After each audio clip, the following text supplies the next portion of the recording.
1980s, killing the trio was one of his greatest achievements as a cop. And I'll just briefly elaborate how managed to achieve this fate. The murky criminal world seemed to thrive very well in the 90s. This is when the likes of Wanugu, Wacucu and Rasta were a big nuisance in our country. The hardened criminals seemed very tough to be caught by any other ordinary police officer. They were always one step ahead of the men in blue and dodged them on numerous occasions. However, a non-partisan and independent task force was created by the government in the 90s. It was known as the Alfa Romeo Squad, a branch of what is now called DCI.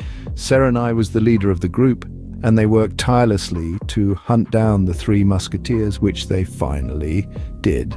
A detailed thread on how they managed to achieve this is coming soon, but let's now focus on Officer Serenai and what really happened to him. He worked with due diligence and resilience. He's considered to be one of the most honest cops in history, as he didn't involve himself in taking bribes as some of his colleagues would do. As a result, he was often hated by some of the rogue officers in his department. His seniors on most occasions told him that he had cut down the pipe feeding most of his other colleagues, and they weren't happy with him at all.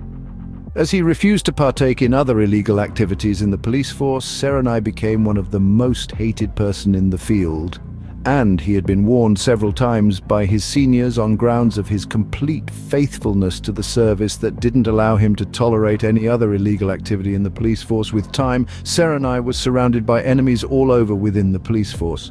For a long time, he knew he was a dead man walking.